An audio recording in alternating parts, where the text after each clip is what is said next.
పరమ తండ్రి అయిన దేవా, యేసుక్రీస్తు ప్రభువా, రక్షక, ఈనాటి వాక్యము ధ్యానించు ఉండగా మన ఆత్మనేత్రంలో తెరవండి.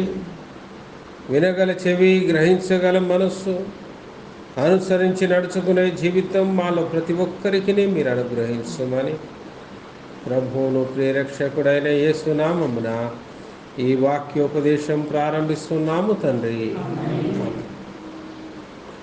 మరి పౌలు గారు రోమీలకు రాసిన పత్రికలో 8వ అధ్యాయము 35వ వచనం ఈ రీతిగా మాట్లాడుతుంది. క్రీస్తు ప్రేమ నుండి మనలను ఎడబాపు వాడెవడు? ఎడబాయడం అంటే ఏంటి? దూరం అవడం. క్రీస్తు ప్రేమ నుంచి మనల్ని ఎడబాపు వాడు ఎవడు? అసలు జనరల్గా ఎందుకు ఎడబాయాల్సి వస్తుంది? కలిసి ఉండాల్సిన వ్యక్తులు ఎందుకు దూరం అవ్వాల్సి వస్తుంది? ఒక్కొక్కసారి కొన్ని పరిస్థితుల్ని బట్టి, కొన్ని శ్రమలను బట్టి, కొన్ని నిందల్ని బట్టి, కొన్ని అవమానాలను బట్టి, ఒక్కొక్కసారి ప్రేమ తగ్గిపోవడాన్ని బట్టి, ఒక్కొక్కసారి పరిస్థితుల్ని బట్టి మనం దూరం అవుతాం, ఒకరికొకరు దూరం అవుతాం. అయితే క్రీస్తు నుంచి మనల్ని దూరపరిచేవాడు ఎవడున్నాడు? అసలు ఏ పరిస్థితుల్ని మనల్ని మన దేవుని నుంచి ఎడబాయేటట్లు చేస్తాయి అనేది బైబిల్ మనతో ఈ ఉదయకాలం మాట్లాడుతున్నది. కాబట్టి ఈనాటి వాక్య అంశమే ఎడబాపువాడు ఎవడు. అంత క్లియర్గా రాశారు కదా. పౌలు గారు ఏమంటూ ఉన్నారు? క్రీస్తు యొక్క ఆ ప్రేమ నుండి, క్రీస్తు ప్రేమ నుండి మనలను ఎడబాపువాడు ఎవడు? శ్రమ అవుతున్నా శ్రమ ఎడబాపుతుందా? ఒకవేళ శ్రమలు వచ్చాయి, మీరు యేసును విడిచిపెట్టకపోతే మేము మిమ్మల్ని చంపేస్తాం, మీకు ఆహారం ఇయ్యం, మీకు వైద్యం చేయం. శ్రమలు వచ్చాయి. ఒక కాలంలో వచ్చింది, రాబోయే కాలంలో కూడా వస్తుంది, దాంట్లో అనుమానం ఏం లేదు. మరి ఆది కాలంలో ఆరంభంలో, సంఘం ఆరంభం చేసిన దినాల్లో యేసు ప్రభు ఆరోహణమైపోయిన తర్వాత రోమా నగరం అంతా కూడా శ్రమలు వచ్చాయి. ఎలాంటి శ్రమలు అంటే, యేసు అన్న మాట ఎత్తితే చాలు చంపేయండి రా అన్నారు. ప్రార్థన అన్న మాట ఎత్తితే చాలు చంపేయండి. మరి మన దేవుణ్ణి గాక అన్య దేవుళ్ళ పేరు నోరెత్తితే చంపేయండి అన్నారు. అన్యదేవుడు అంటే వాళ్ళకు అన్యదేవుడు యేసే. ఆ యేసే నోరెత్తే చంపేయండి అంటే క్రైస్తవ సమాజం చెల్లు చెదరైపోయింది. దాక్కొని బతుకుతూ ఉన్నారు. ఎంత శ్రమ అంటే, ప్రార్థన చేసుకుందామంటే అవకాశం లేదు. చర్చి కట్టుకోవడం, చక్కగా చర్చిలో ఆరాధన చేసుకునే పరిస్థితులు లేవు. ఎక్కడో చీకటి గుహలలో పోయి ఎవరికి తెలియకుండా రహస్యంగా పోయి అక్కడ వాళ్ళు ప్రార్థనలు చేసుకోవాల్సి వచ్చేది. మరి 2-3 నామంలో కూర్తే వారి మధ్యలో నేను ఉంటానని వాగ్దానం ఇచ్చాడు. నేను ఒక్కడిని ప్రార్థన చేస్తున్నాను, నాకు తోడు ఇవ్వడం వస్తే బాగుండు అని ఆశపడేటోడు. మరి ఎవరు వస్తారు? నువ్వు ప్రార్థనకు వస్తావా అని ఎవరైనా అడుగుదామంటే వాడు క్రైస్తవుడు కాదనుకో, వాడు ఏం చేస్తాడు? టకాలను పట్టేసి రోమా సైనికులకు అప్పచెప్పేటోడు. ఆ రోమా సైనికులు తీసుకుపోయి వాడిని ఖైదులో వేసేవాడు. మరి ఎట్లా తెలుస్తుంది వీడు ప్రార్థన చేస్తాడా లేదా అని? నాకు ప్రార్థన చేయడానికి వాడికి ఒక కంపెనీ కావాలి. ఇప్పుడు నాతో పాటు ఇంకొకడు ప్రార్థించేవాడు కావాలి. నా ఒక్కడి ప్రార్థన సరిపోవట్లే, సంఘంగా మేము ప్రార్థన చేయాలి. కూర్చుందాం సంఘంగా అంటే అవకాశాలు లేదు. రహస్యంగా ఒక 2-3 కలుసుకోవడానికి వాళ్ళు వెతుకుతూ ఉండేవాళ్ళు. ఏం చేసేవాళ్ళు అంటే, ఈ ప్రార్థన చేయాలన్న ఆశనోడు గోడ మీద ఒక చిన్న చేప బొమ్మను వేసేటోడు. తెలిసి సింపుల్ కదా, ఇట్లా పెట్టి ఇట్లా గీసి తోకెడ కలిపేస్తే చేప బొమ్మ అయిపోద్ది. కాబట్టి క్రైస్తవ సంఘ చరిత్రలో ఇప్పటికీ ఆ చేప బొమ్మ ఉంటుంది. దానికి ఒక చరిత్ర ఉంది ఆ చేప బొమ్మకి. వాడు గోడ మీద వేసి ఆడ కామ్గా దూరంగా పోయి నిలబడేటోడు.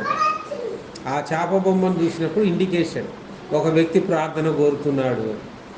ఆ చేప బొమ్మ చూసిన వాళ్ళలో ఎవడైనా ప్రార్థించేవాడు ఉంటే వాడికి ఆ చేప బొమ్మ గురించి తెలుసు. వాడు పోయి ఆ చేప బొమ్మ దగ్గర నిలబడేవాడు. అప్పుడు ఈ గీసిన వాడి దగ్గరికి పోయి ప్రార్థన చేసుకుందామా అని ఇద్దరు కలిసిపోయి ఒక ఇంట్లో కూర్చొని రహస్యంగా ప్రార్థన చేస్తారు. అంత రహస్యంగా మరి ప్రార్థనలు చేసుకునే పరిస్థితులు వచ్చాయి. బహిరంగ ప్రార్థనలు లేవు. ఈరోజు చూడండి, మనకి ఎంత అవకాశం. వీధుల్లో పోతున్నాం, సంత వీధుల్లో క్రీస్తును ప్రకటించుతున్నాం. దర్జాగా మంచిగా ఇంత పెద్ద అపార్ట్మెంట్లో పైన కూర్చొని మనం ప్రార్థనలు చేసుకుంటున్నాం, పాటలు పాడుకుంటున్నాం. మరి ఇంత స్వేచ్ఛ ఆ రోజుల్లో లేదు. చాలా శ్రమల నుండి మరి వాళ్ళు ముందుకు సాగారు. వీళ్ళందరినీ రోమా సైనికులు ఏం చేసేవాళ్ళంటే క్రైస్తవుల్ని బంధించుకొని తీసుకుపోయి కొలస్సియం అనే ఒక ఖైదులో ఉంచేవాళ్ళు. ఈ కొలస్సియం ఎలాంటిది అని అంటే ఇప్పటికీ కూడా ఆటల యొక్క విడది, ఒక స్టేడియం అన్నమాట. ఇప్పటికీ ఉంది కొలస్సియం రోమ్లో. మీరు గూగుల్లో కొలస్సియం మొత్తం చూపిస్తారు. ఎంత పెద్ద ఆటల విడిది అంటే దాంట్లో సింహాలు, ఎలుగుబంట్లు, క్రూరమైన మృగాలు ఉంటాయి. ఈ క్రైస్తవుని ఎరగా వేసేవాళ్ళు.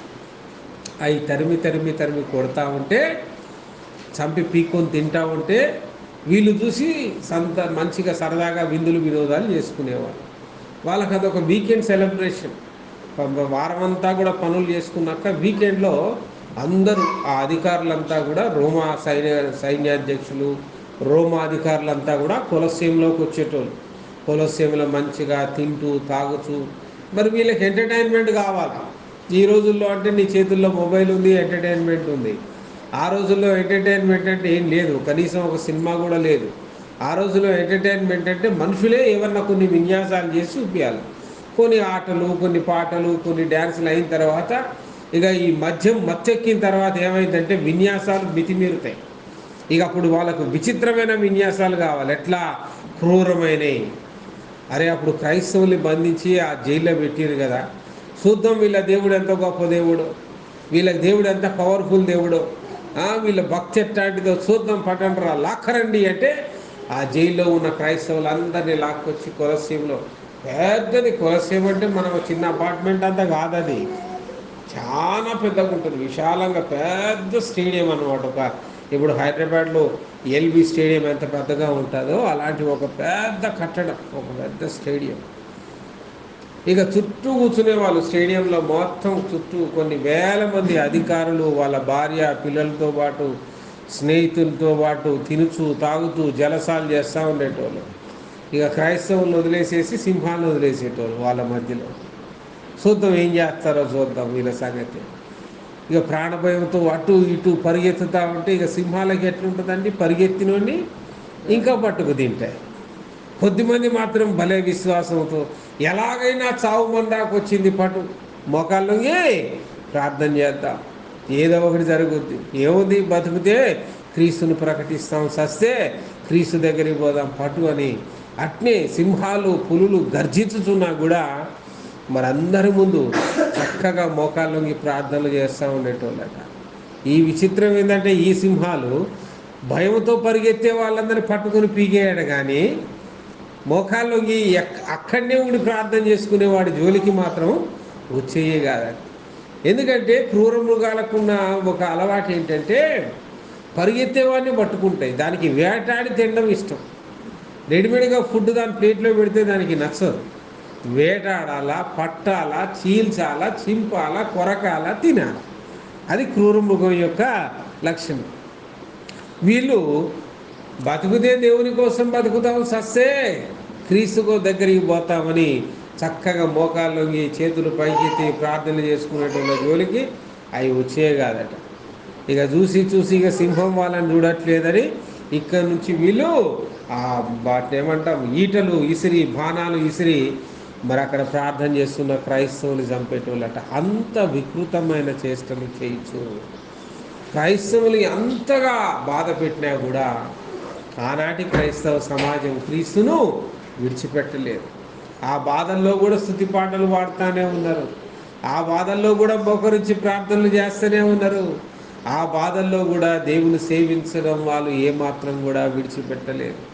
అందుకే రోమీలకు రాసిన పత్రికలో ఆ రోమా సంఘానికి జరిగిన ఆ హింసను గురించి పౌలు గారు అంత చక్కగా మరి వివరిస్తూ ఉన్నారు.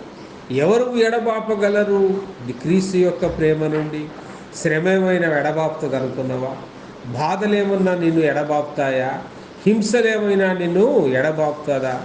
కరువు, తిండి పెట్టకుండా జైల్లో పడేసి పెట్టేటోళ్ళు, తిండి కూడా దొరికేది కాదు. వాళ్ళు పెడితే రోజుకొక పూట, అది కూడా పురుగులన్నం, కోపం మీద, క్రైస్తవులు అన్న కోపం మీద. కరువు అయినా, వస్త్రహీనత అయినా, ఉపద్రవమైన, ఖడ్గమైన మనల్ని ఎడబాపున అంటాడు. హల్లెలూయా.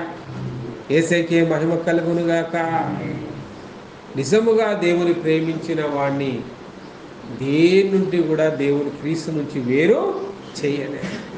వస్తుంది, తీసుకుపోయి ఆడ పడేస్తారు, శ్రమలు వస్తాయి, కరువు వస్తాయి, కాటకాలు వస్తాయి, నిందలు అపనిందలు అన్నీ వస్తాయి, కానీ వాటి నుంచి వారిని వేరు చేయలేవు. ఎంతోమంది భక్తుల యొక్క జీవిత శ్రమలను మనం చూసాం. ఎంతోమంది భక్తులు క్రీస్తు కోసం ఏ రీతిగా హింసించబడ్డారో మనము చూసాం. రాళ్ళు తీసుకొని కొడతా ఉన్నారు, స్టెఫెన్ వేసి కొడతా ఉన్నారు.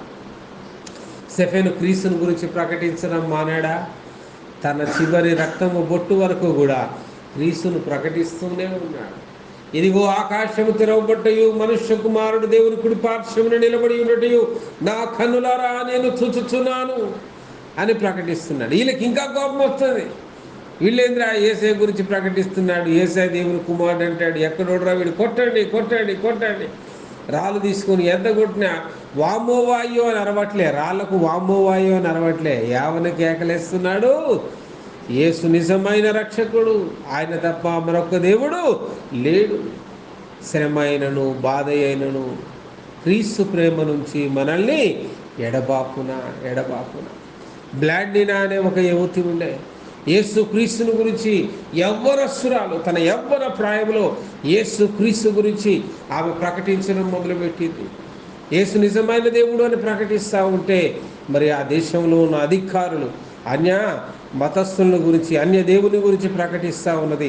ఈమె యవనస్తురాలు కాబట్టి ఈమెను వస్త్రహీనం చేయండి, బట్టలు ఇప్పేసి నగ్నంగా రోడ్డు మీద తిప్పండి. ఈమెను ఆ భయానికన్నా దేవుణ్ణి స్మరించడం మానేస్తుంది అని అంటే, వస్త్రహీనత అయినను, ఒంటి మీద ఒక్క గుడ్డ కూడా లేకుండా ఆ యవనస్తురాలైన ఆ యొక్క చిన్నదాని ఒంటి మీద ఉన్న బట్టలు మొత్తం తీసేశారు. ఆయన ఏమాత్రం ఆమె తన ఒళ్ళును చూసుకోవట్లే, కానీ ఆ క్రీస్తు ప్రేమను ప్రకటిస్తూ ఉన్నది. నా యేసయ్య కూడా ఆయన ఒంటి మీద వస్త్రాలు తీసేశారు, ఆయనను సిలువ వేశారు, ఆయనను ఉమ్మి వేశారు, ఆయనను తృణీకరించారు అని ఆ క్రీస్తునే ప్రకటిస్తూ ఉన్నారు. ఇంత ప్రకటించినా మీకు సిగ్గు లేదు, ఇట్టలేదు. మా ఒంటి మీద ఉన్న బట్టలు తీసేసిన గింత భయపడట్లే, ఇంత చంకట్లే. ఈమెను కుర్చీకి కట్టేసి కాల్చేయండి రా అన్న. మళ్ళీ వెంటనే ఎన్ని చెప్పినా కూడా క్రీస్తును ప్రకటించడం మానలే. ఇంకా చెప్పే అధికారికి ఇంకింత కోపం వచ్చింది. ఏ మామూలు కుర్చీ కాదు, బాగా వేడిగా కాల్చిన ఎర్రటి ఆ యొక్క ఆ ఇనుప కుర్చీ మీద ఆమెను కూర్చోబెట్టి ఆమెను కాల్చండి అన్న. అంటే ఎంత బాధ పెట్టాలో ఒక వ్యక్తిని, ఎవడైనా అంత క్రూరంగా బాధ పెడతాడండి మనిషి అనేవాడు. అంటే ఎంత కోపం వాళ్ళల్లో ఉంటే, ఎంత పగ వాళ్ళల్లో ఉంటే. ఒక ఆడపిల్లను వివస్త్రను చేశారు, ఒక ఆడపిల్లను నగ్నంగా సంత వీధుల్లో తిప్పారు, ఒక ఆడపిల్లను కాల్చిన ఇనుప కుర్చీ మీద కూర్చోబెట్టి మరి ఆడపిల్లను కాల్చివేశారు. శ్రమైన, బాధైన, వస్త్రహీనతైన ఆమె నోట్లో మాత్రం యేసే దేవుడు, అది మాత్రం మానలే. హల్లెలూయా. వామ్మో వాయో కాదు, ఆ నోరు తెరిచి వామ్మో వాయో అని బాధలు మోక్కట్లే. నీ దండం పెడతా, నీ బాంచను నన్ను వదిలి నేను యేసు ప్రభు గురించి చెప్పలే అని తగ్గట్లే. క్రీస్తు ప్రేమను ప్రకటిస్తూనే ఉన్నారు, క్రీస్తు ప్రేమను ప్రకటిస్తూనే ఉన్నారు. చూడండి ప్రియ సహోదరుడా, ప్రియ సహోదరి, ఈరోజు మనం ఇంత స్వేచ్ఛగా చక్కగా యేసుని గురించి మనం పలకగలుగుతున్నాం, మాటలు వినగలుగుతున్నాం, కూడుకొని ప్రార్థనలు చేసుకోగలుగుతున్నాం, ఇళ్లలో ప్రార్థనలు పెట్టుకోగలుగుతున్నాం. అంత అవకాశాలు లేవు ఆ రోజుల్లో.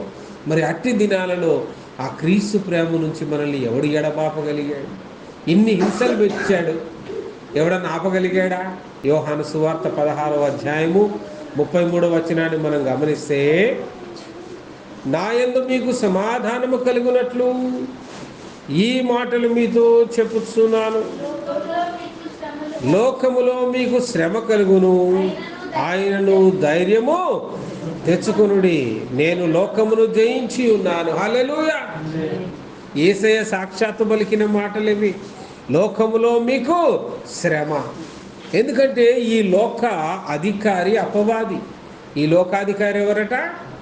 అపవాది. కాబట్టి ఈ భూమి మీద అన్యాయము, అక్రమము, మోసము, అతిక్రమం బాగా నడుస్తుంది. మంచితనం, నీతి, యథార్థత నడవదు. ఎవడన్నా నోరు తెరిచి మంచితనము నీతి యథార్థత అంటే మెంటలోడా పోరా అంటాడు.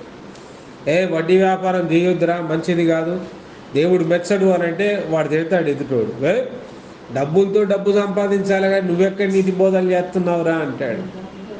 బైబిల్ చెప్పింది ఏ క్రైస్తవుడు కూడా వడ్డీ వ్యాపారాలు ఎవడు తీసుకుంటాడండి? వడ్డీకి వచ్చి ఆపదల్లో ఉన్నాడు, కష్టంలో ఉన్నాడు, బాధలో ఉన్నాడు.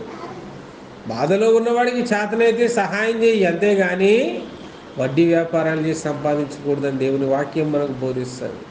ఇది లోకస్తులకు చెప్పు, ఎర్రోళ్ళలాగా నవ్వుతారు. వీడెక్కడోడ్రా, వీడేం మనిషిరా అని నవ్వుతాడు. అన్యాయంగా ఇష్టం వచ్చిన రేట్లకు అమ్మకూడదు ఏ వస్తువునైనా. టైం దొరికిందంటే దోసుకోవాల్సిందే. 2 రూపాయల మాస్కుని 20 రూపాయలకు అమ్మి కూడా దోసుకున్నారు పుస్తకాలు ఉన్నాయి. ఏంటంటే ఈ టైంలో దోసుకోవాలా.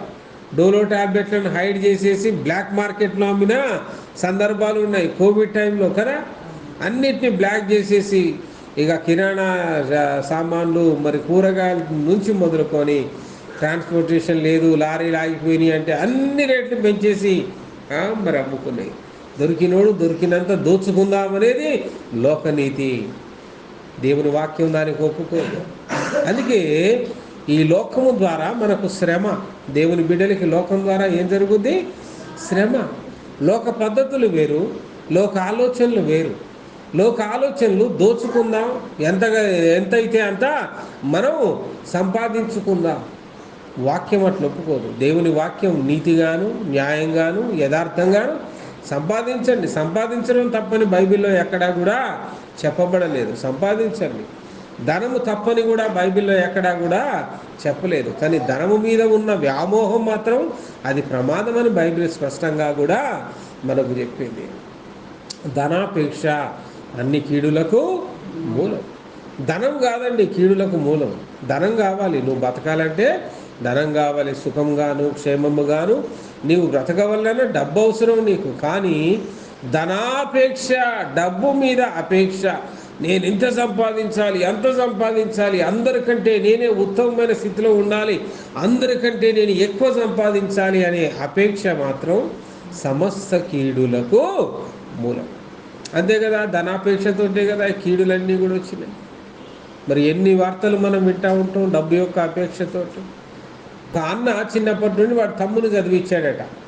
తమ్ముని చదివించి మంచిగా దుబాయ్కి పంపించాడట. దుబాయ్లో 3 సంవత్సరాల నుండి మరి వీడి తమ్ముడు దుబాయ్లో ఉన్నప్పుడే అన్నకు పెళ్ళి అయిందట.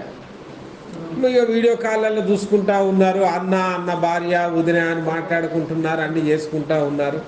3 ఏళ్ల తర్వాత చక్కగా నా అన్న నా తండ్రిలాగా నన్ను చదివించాడు, నా అన్న నా తండ్రిలాగా నన్ను దుబాయ్కి పంపించాడు, నా అన్న నా తండ్రిలాగా ఇంత ఉన్నతంగా చేశాడు. కాబట్టి మరి చక్కగా మరి నా అన్న నా వదిన నా తల్లిదండ్రులతో సమానమని ఆ తమ్ముడు దుబాయ్ నుంచి వచ్చేటప్పుడు మంచిగా వాళ్ళకు కావాల్సిన సమృద్ధిగా వెండి బంగారము డబ్బు అన్నీ కూడా మంచిగా అరేంజ్మెంట్ చేసుకొని నా అన్నకు నా గొప్ప బహుమానం ఇవ్వాలి. ఎందుకంటే నా తల్లిదండ్రులు లేకున్నా కూడా నన్ను ఉన్నతంగా చేసి ఒక ఉన్నతమైన స్థితిలో నన్ను ఉంచారు కదా అని వాడు తమ్ముడు ఎంతగానో ఆశతో వచ్చారట. ఇక రాగానే ఆ రాత్రి ఆ భార్య అంటే వదిన ఓ చిన్నగా అన్నతో మాట్లాడి చెప్తా ఉందట, మీ తమ్ముడు వెండి బంగారాలు అవి ఇవి అన్నీ బాగా సంపాదించి పెట్టుకున్నాడు, మనకి ఏమున్నది, ఇక్కడ నువ్వు నిలబడి ఆయనను పంపించి చదివించి ఆయనను పంపించి ఒక పెద్ద ఉద్యోగానికి ఇచ్చినావు, కానీ మనకేం మిగిలింది ఈ గొర్రెల మధ్యలో బర్రెల మధ్యలో ఈ పల్లెటూరులో మన జీవితం ఎంత ఘోరంగా ఉన్నది. కాబట్టి ఏదో ఒక రంగా మీ తమ్ముని చంపేస్తే ఆస్తంతా మందే అయిపోద్ది కదా, ఆస్తంతా మందే అయిపోద్ది కదా. ఆ రాత్రికి రాత్రి భోజనంలో విషయం కలిపి ఆ తమ్ముని చంపేసి నిజంగానే నామినీ వచ్చింది. వాడు తెచ్చిన వెండి బంగారాలు అంతా కొన్ని రోజులు అనుభవించారు. పోలీస్ ఎంక్వైరీ పడ్డది, ఎందుకు ఈ రకంగా జరిగింది అది ఇది అని. తీరా పోలీస్ ఎంక్వైరీలు తెలిసిపోయింది. మరి అన్నా వదిలే కలిసి విషయం పెట్టి చంపారు. ఏమైంది చివరికి? వాడు సంపాదించిన డబ్బు ఏమైపోయింది? వీడు అనుభవించాడా? వీళ్ళిద్దరు పోయారు, జైల్లో ఉన్నారు. డబ్బు మీద ఉన్న అపేక్ష ఒక మనిషిని చంపడానికి, ఆ మనిషి సొంత తమ్ముడని కూడా చూడకుండా అంత ప్రమాదాన్ని కలిగిస్తుంది. ఈరోజు తల్లిదండ్రులు చంపే మరి కొడుకులు ఉన్నారు. ఎన్ని ప్రమాదాలు మనం చూస్తూ ఉన్నాం. స్నేహితులు సరదాగా స్నేహంతో తీసుకుపోయి తిని తాగి అక్కడనే వాడిని చంపేసి అరణ్యంలో, చెరువులలో, బావిలలో పడేసి వచ్చేవాళ్ళు ఉన్నారు. దీనంతటికి కారణం డబ్బు మీద అపేక్ష కాదా? ధనాపేక్ష సమస్త కీడులకు మూలం. బైబిల్ చెప్తూ ఉన్నది ప్రియులారా, జాగ్రత్త. కాబట్టి ధనం అవసరం, మనకు తాగినంత, మనకు అవసరమైనంత ధనంతో మనము సంతృప్తి కలిగి ఉండవలెను. లోకములో మనకు శ్రమ, ఎందుకంటే లోకస్తుల యొక్క ఆలోచనలు ఎంతసేపు ఏమి తిందుమా, ఏమి తాగుదుమా, ఎలా బతుకుదుమా, ఏమి సంపాదించుకుందామా. క్రైస్తవుల యొక్క ఆలోచనలు లోక ఆలోచనతో మనం ఏనాటిగా కూడా మనం లోకానికి వేరై ఉన్నాయి. బైబిల్ చక్కగా చెప్తుంది, మీరు లోకమునకు వేరై, వీ షుడ్ బి డిపార్టెడ్. లోకంతో గలవకూడదు, లోక ఆలోచనలతో మనం గలవకూడదు. ఎందుకంటే నేను లోకమును జయించి ఉన్నాను అంటున్నాడు. యేసయ్య ఏమంటున్నాడు? నేను లోకమును మనం జయించాలి. ఆయన బిడ్డలమైనప్పుడు లోకం ఆశలు కలిగిస్తుంది, లోకాశలు కోరికలు గుంజుతుంది, కానీ వాటిని జయించాలి. ఈ లోకములో మీకు శ్రమ కలుగును, నేను లోకమును జయించి ఉన్నాను. అది మీరు జ్ఞాపకం చేసుకోండి అంటాడు. కొరింథీయులకు రాసిన పత్రికలో మొదటి పత్రిక 4వ అధ్యాయం 11వ వచనం ఈ రీతిగా చెప్తుంది, ఈ గడియ వరకు ఆకలి దప్పులు గలవారము, దిగంబరులము, పిడిగుద్దులు తినుచున్నాము, నిలవరమైన నివాసము లేకయున్నాము. మరి పౌలు సౌలుగా ఉన్నప్పుడు క్రైస్తవులకు భయంకరమైన హింసలు చూపించాడు. క్రైస్తవుల్ని చెరసాల్లో వేయడం, క్రైస్తవుల్ని కత్తితో పొడిసి చంపేయడం, ఎక్కడ ప్రార్థన కూడుకున్నా క్రైస్తవులను అక్కడి నుండి చెదరగొట్టడం, ఇవన్నీ చేసిన సౌలు ఒక దినాన ఆ యేసయ్య చేతనే రక్షించబడి పౌలుగా మారాడు. పౌలుగా మారిన తర్వాత క్రీస్తు యొక్క ప్రేమను ప్రకటించడం మొదలుపెట్టాడు. ఆయన చేతిలో కత్తి ఉన్నంతకాలం ప్రజలు భయపడి ఉరికారు. ఎప్పుడైతే కత్తి పక్కన పెట్టి బైబిల్ పట్టుకున్నాడో ఇక పౌలుకి ఎవడు భయపడట్లే. పౌలును ఎదిరించడం మొదలుపెట్టారు. పౌలు వాక్యం చెప్తా ఉంటే సంత వీధులలో యాక్ట్ అని ముఖాన్ని ఉంచేటోళ్ళట. నువ్వెక్కడి యూదుడురా, యూదాన్ని ఇష్టగలిగిన, మరి యూదా మొత్తంలో యూదులందరిలో కూడా ధర్మశాస్త్రం అంతట్లో కూడా నైపుణ్యం కలిగిన నీవు, యూదుడిగా నిష్టగా బతకాల్సిన నీవు యేసు దేవుడు అని అంటావా, నువ్వెక్కడి మనిషివురా అని ఆయనను అవమానించారు, ముఖాన ఉమ్మి వేశారు. కొన్ని ఊర్లలో అయితే రాళ్ళు తీసుకొని కొట్టారు. రాళ్లతో కొట్టి చంపండి ఈ పౌలుని, ఆయన యేసు దేవుడు అని చెప్తున్నాడు అని రాళ్లతో కొట్టి, కానీ మరణం ఆయనను ముట్టలేదు. కొన్ని ఊర్లలో అయితే పిడిగుద్దులు గుద్దారట, చేతులు పెట్టి పిడిగుద్దులు గుద్దారట. వీడిని దన్నండ్రా యేసు ప్రభు గురించి చెప్తున్నాడు. పౌలు గారు ఇస్తున్నాడు ఆయన సాక్ష్యాన్ని కదండి, ఎంత చక్కగా రాస్తున్నాడు కదా, ఆయన అనుభవాన్ని ఆయన చెప్తూ ఉన్నాడు. ఈ గడియ వరకు మేము ఆకలి దప్పులు గలవారం, దిగంబరులం, పిడిగుద్దులు తినుచున్నాము, నిలవరమైన నివాసము లేకయున్నా. అందరు ఇండ్లు వాకిన్లు కట్టుకొని సుఖంగా క్షేమంగా భార్య పిల్లలతో ఒక దగ్గర మంచిగా బతుకుతున్నారు. ఆయనకి ఇల్లు లేదు, వాకిల్ లేదు. యేసయ్య గురించి చెప్తా ఊర్లు దాటుకుంటా పోతానే ఉన్నాడు. ఎవడన్నా తిండి పెడితే తిన్నాడు, తిండి లేకపోతే ఆకలితో మాడాడు. అందుకే అంటాడు ఆకలి దప్పులు గలవారం, ఎవడు తిండి లేదు. ప్రశాంతంగా పడుకుందామంటే ఒక సొంత ఇల్లు లేదు, మున్నూరులో ఉంటుంది, వేరే ఊరికి సువార్తకు పోయాడు. ఆడెవరిస్తాడు ఇల్లు? ఆడ పిడిగుద్దులే ఉన్నాయి, అవమానాలే ఉన్నాయి, నిందలు అపనిందలే ఉన్నాయి కదా.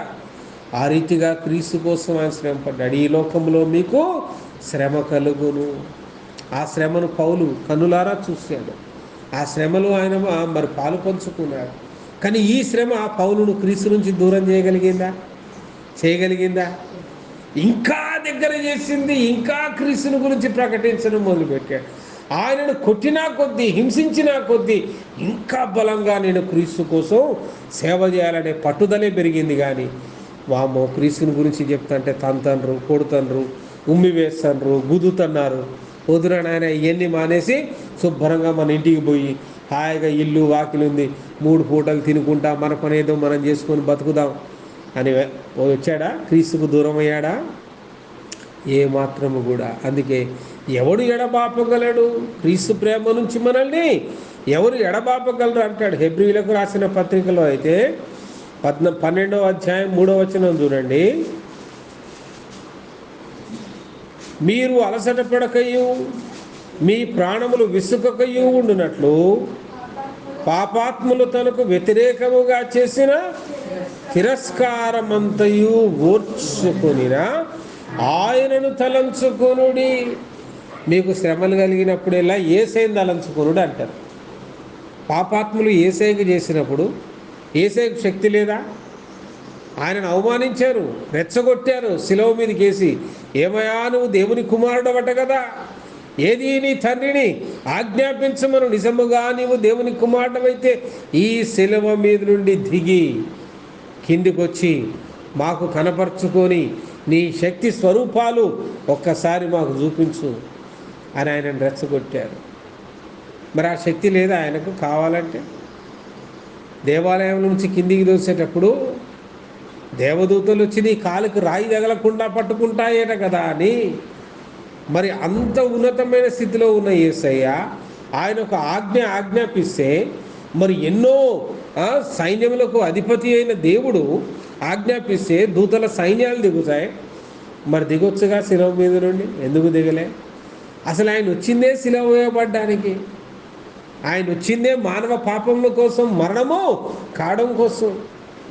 మరి మరణములలో ఏ రీతి మరణం కావాలి అంటే శిలువ మరణం కావాలని వాక్యంలో ప్రవచనాల్లో ఎంతోమంది మరి ప్రాచీన ప్రవక్తలు ఆ రీతిగా ఆయన మరణం శిలువ మరణం అవుతాడు, ఆయన ఉమ్మివేయబడతాడు, ముళ్ళ కిరీటము పెట్టబడతాడు, ఆయన ఒంటి మీద ఉన్న వస్త్రాలు చీటీలేసుకుని వాళ్ళు దోచుకుంటారు. ఆయన చేయని అపరాధమునకు, ఆయన చేయని దోషమునకు యేసు క్రీస్తు తనను తాను అర్పించుకుంటాడు. ఆయన వచ్చిందే తనను తాను అర్పించుకొని మన కోసం చనిపోవడానికి వచ్చాడు.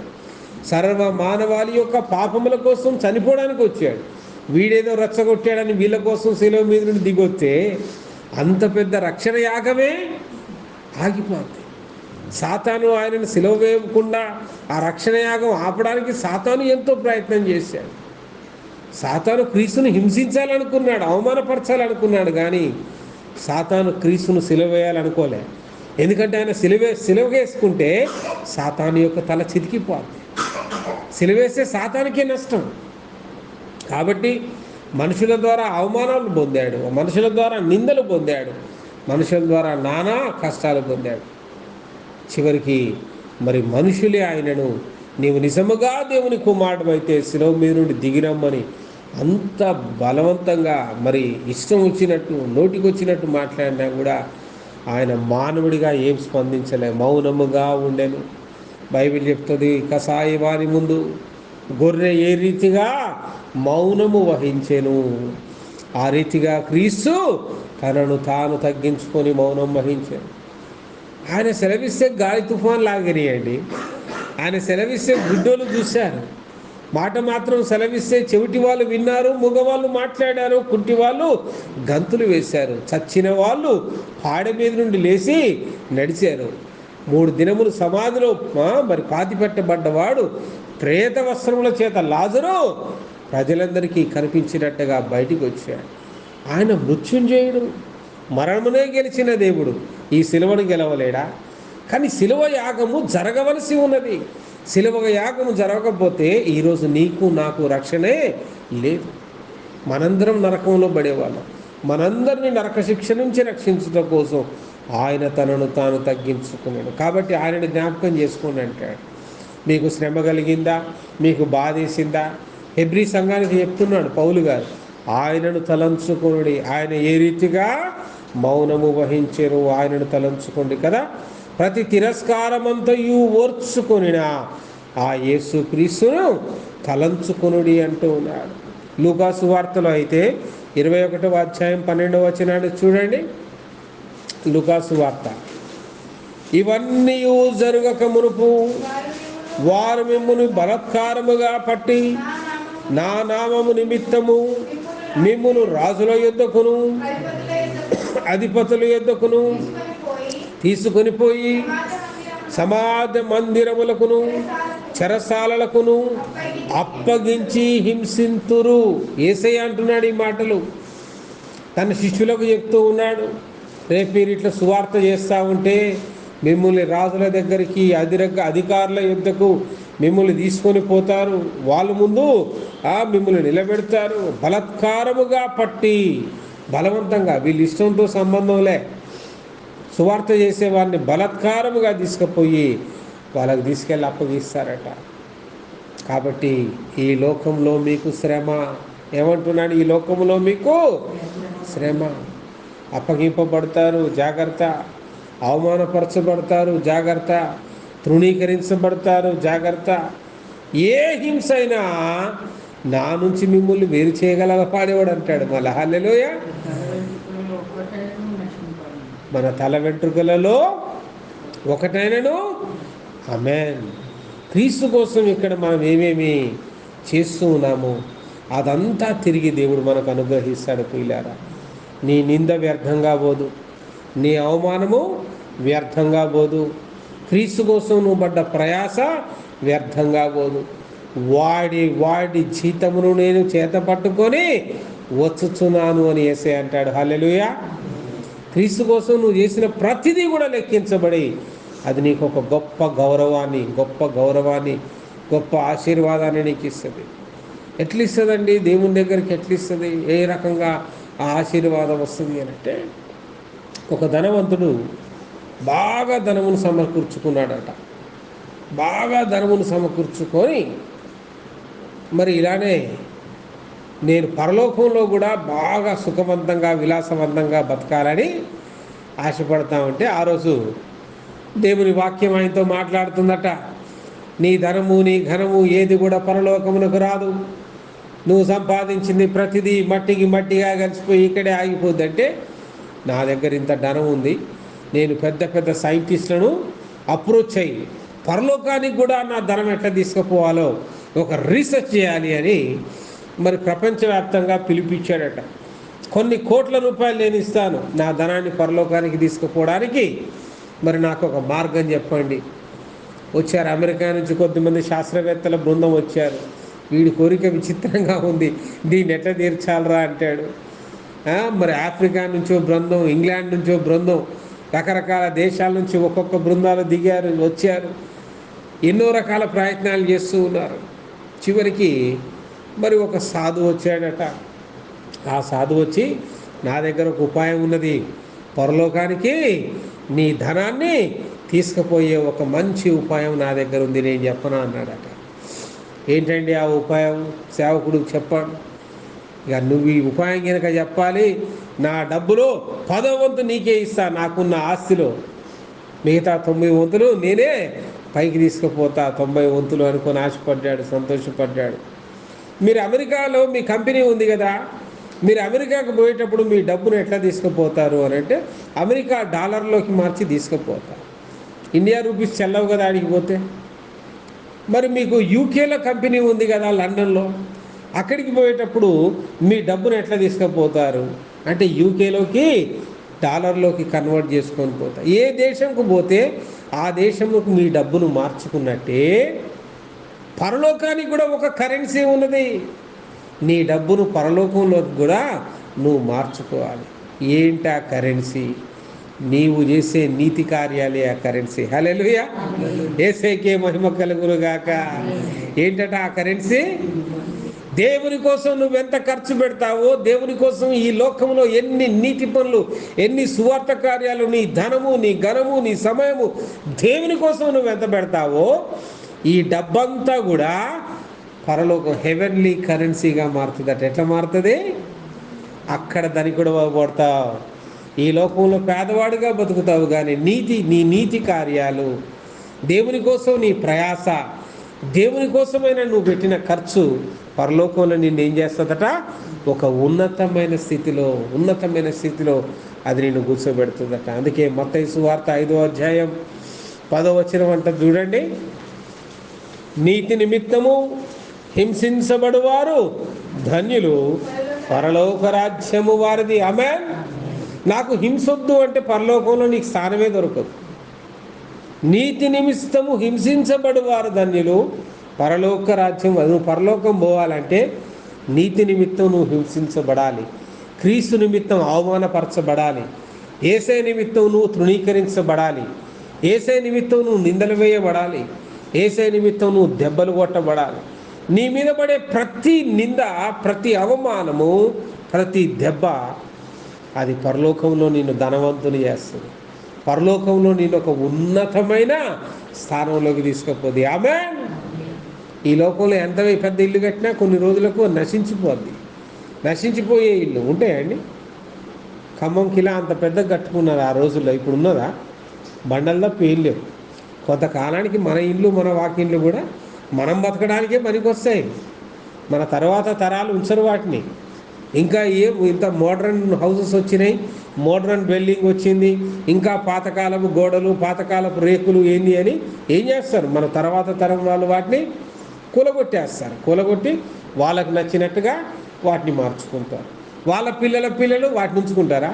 అబ్బా మా అయ్య ఎంత కష్టపడి పిల్లలు చేశాడని వాడు ఉంచడు, వాడు దాన్ని కూలగొడతాడు. వాడు దానికంటే ఉత్తమమైన దాన్ని, ఉన్నతమైన దాన్ని.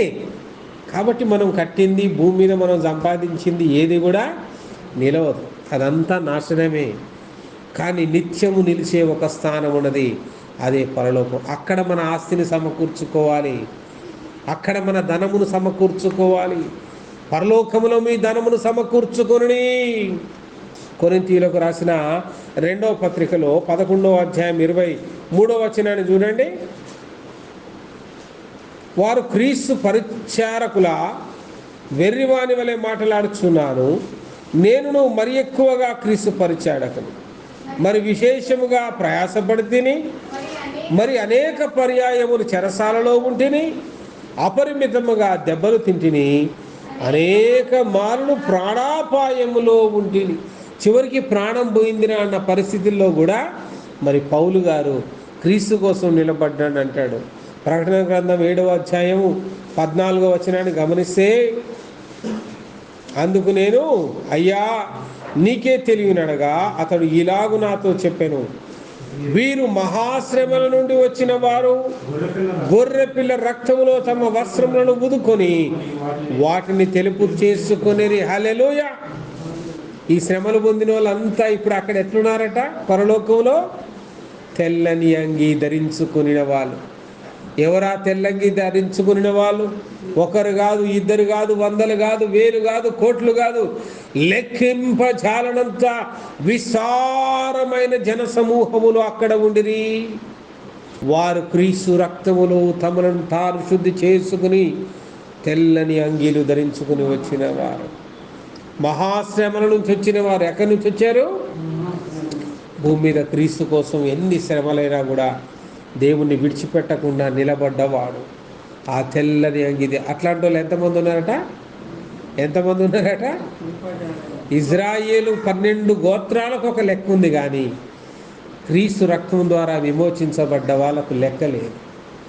లెక్కింపజాలనంత విస్తారమైన జన సమూహములు అక్కడ ఉండేది. ఆమేన్. ఆ గుంపులో నీవు నేను ఉన్నట్లుగా మనం ఉండాలి. అందుకే అంటున్నాడు, క్రీస్తు ప్రేమ నుంచి మనల్ని ఎవడు ఎడబాపగలడు? మరలా మనం చదివిన రోమీలకు రాసిన పత్రికలోకి రండి. అదే 8వ అధ్యాయము 38వ వచనాన్ని చూడండి. మరణమైనను, జీవమైనను, దేవదూతలైనను, ప్రధానులైనను, ఉన్నవి అయినను, రాబోవునవి అయినను, అధికారులైనను, ఎత్తైనను, లోతైనను, సృష్టించబడిన మరి ఏదైనను మన ప్రభువైన యేసు క్రీస్తు నందలి దేవుని ప్రేమ నుండి మనల్ని ఎడబాపనేరమని రూఢిగా నమ్ముతున్నాను. హల్లెలూయా. అది ఏదైనా సరే దేవుని నుంచి మనల్ని వేరు చేయలేదు. మరి దేవునికి సాక్షిగా, దేవునికి నమ్మకముగా, క్రీస్తు కోసం ఎవరూ మనల్ని ఎడబాపలేని స్థితిలో మనం ఆ భక్తితో నిలబడాలి, క్రీస్తుకు నమ్మకంగా ఉండాలి. అటు కృప తండ్రి అయిన దేవుడు ప్రభు అయిన యేసయ్య మనందరికీ అనుగ్రహించినట్లుగా ప్రార్థన చేసుకుందాం రండి.